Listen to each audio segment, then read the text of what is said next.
बेसेबां लासिं सिंनि बाथ्रा बेफोरो हा बे फेसबुक टिमा कनजिता बर' आरो तग्रननि थाखायल' बानायना हरदों नामा लाजियासै हा बै गामिया दिनै बारंबार रायजो राजाजों आसि थुहरजागासिनो दं बिनि सायाव मा सानखो रायजो राजाफ्रा गुड इभिनिं एभरिवान जोबोद दुखुनांथाव बाथ्रा थारमाने नैबे आं जिथुनाखि स्क्रिनाव होबाय थानाय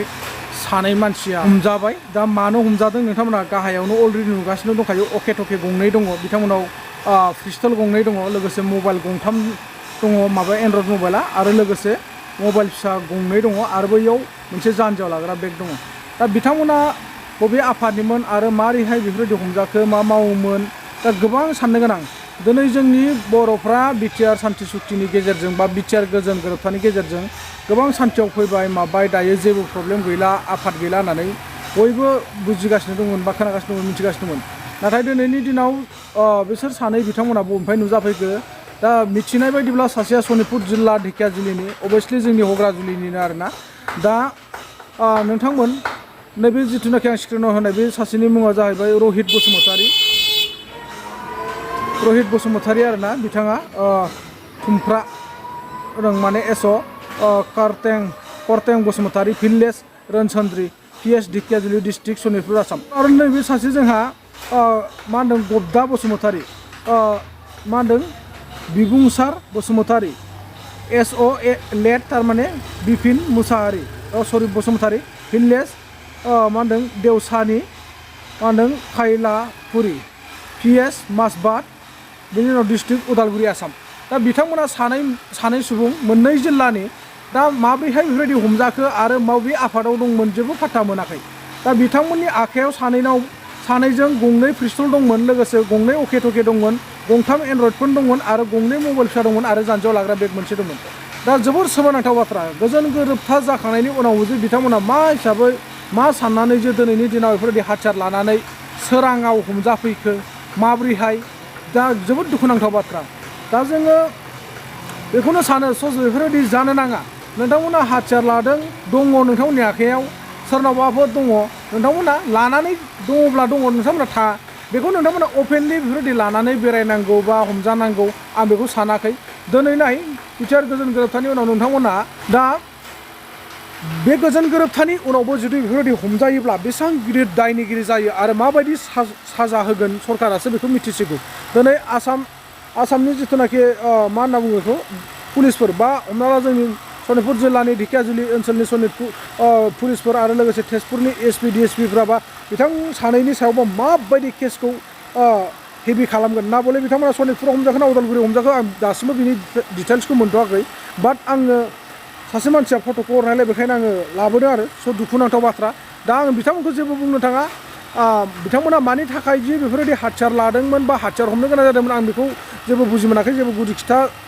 मिथिमोनाखै नाथाय आं बेखौसो सानो जे दानि जुगाव जोंहा बर'फ्रा हाथियार लाफिननानै सोमावसारनाया गोबां मुस्किल मानो होनना बुङोब्ला जोंखौ भारत सरकार आरो आसाम सरकार लोगोसे बिटिआर सरकारानो जेथिंबो सोरगिदिं आखाइ खाथेनानै दोनखाजोब्बाय दिनै बिथांमोना हमजानायनि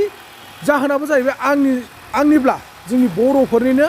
थाम्फै थानायखाय हमजादों अर्थात जोंनि बर'फोरानो सोरबा नङा सोरबा बिथांमोनखौ थुनानै हरदों बे हिसाबावसो बिथांमोना हमजादों होननानैसो आं सानो अब्ला दिनै जोङो साननानै नायदो जोङो आरो माब्रैहाय जोङो गोदान आफाद दाबावनो हागोन जोङो माबोरैहाय गोदानै आरो हाथियार लानानै सोमावसारबावनो हागोन हालिया नेबारसै बेखायनो आं सानो जोंनि बर'फ्रा मालाबाबो नैथि खेब थामथि खेब बेफोरबायदि हाथियार लानानै सोमावसारनो दा लुगैसै बा दा सानसै आं सानो जोङो जेसां हागौ एसां जोंनि माइन्डजों जोंनि सोलो बुद्धि गियानजों जोंनि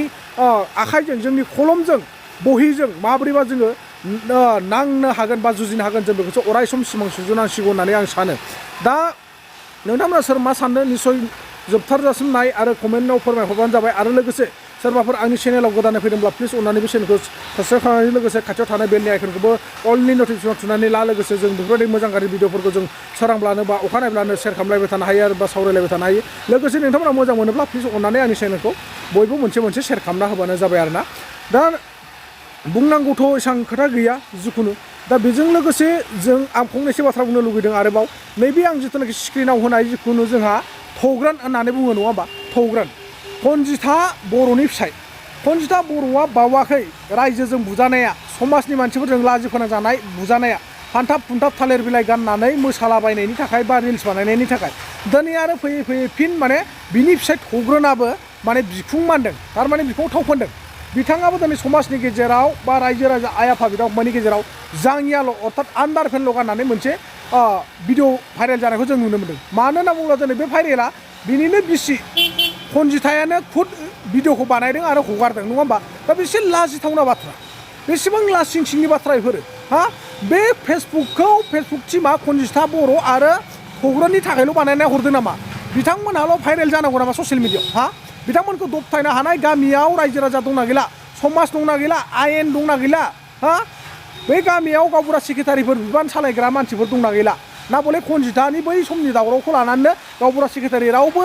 दायथ' लाला नामा आखाइ थिखोजोब्बाय नामा दिनै कनजिता बर'आबो बुजाबाय बै समाव दिनै आरो फिन बिनि माने फिसाय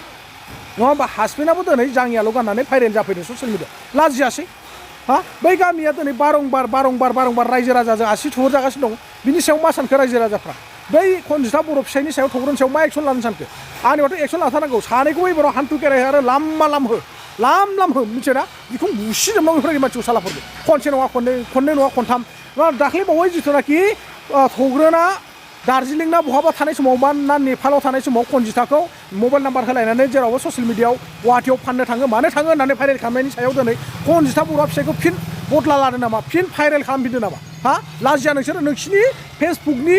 इउटुबनि मोनफ्रोमबो माबायानो नाटक गोजासो मिथिबायना बिसोरखौनो बाप नुस्लाब मोनै ग्रोम थाङो बारसिनलायगोन एकदम लामाया हगार आंनो होनलायलायो साबसक्राइब खालामनो थाखाय फल' खालामनो थाखाय मानसिफ्रा मिथिबाय जायफोर मोजां भिडिअ होदों जायफोर मोजां कन्टेन्ट लाबोदों बिथांमोननि सायाव माने अननाय गैया बैसोरखौ साबसक्राइब खालामा बैसोरखौ फल' खालामा मिथिबायना बैसोरनि भिडिअफोरखौ शेयार खालामा दिनै गाज्रि भिडिअ हलाय माबायदि मिलियन भिउसफोर फैगोन लाख भिउस फैगोन मिथिबाय दा बेफोरबायदि जानो नाङा कनजिता सिस्टार होनना बुंदों नोंखौ आरो थग्रन फंबाय गाबज्रिबाय नोंखौ मोनसे खोथायाव मिथिबाय ना दा कनजिताखौ आं सिस्टार लिंबा नोंखौ बैनाय जाहैयो मोनसे खोथायाव बाट सोमोन्दोजों जेबो खोथा गैया जोङो मोनसे सोमोन्दो थाबानो जायो दा नोंसोरो बेफोरबायदि जानाङा मिथिबाय ना नोंसोरो सानैजों बिसि फिसाय अराय सम ससियेल मिडियानि गेजेरजों दावराव जाबाय थायो रायजो राजानि सायाव मा फोरमायनो सानदों नोंसोर बे ससियेल मिडियाखौ नोंसोरनि न'खराव बिदै दैजानाय नोंसोर सानैजों जोनोम होनाय फेसबुक इउटुब होननानै सानना लाबाय नामा बेफोरबायदि दासान बेफोरबायदि सानोबा रंजागोन आरो सानसे गोथाव हाखराव गाब्रगोन होननानैसो आं सानबाय दा आं बारा गोलावखौ बुंनो साना नोंथांमोना गासिबो नायनानै बुजिजोबखागौ जोबजासिम नायनानै सोर मा सानदों निश्चय कमेन्ट सेक्सनाव फोरमायनो दाबाव स' थेंक इउ स' माच नेक्स्ट भिडिअ लोगो मोनफिनसिगोन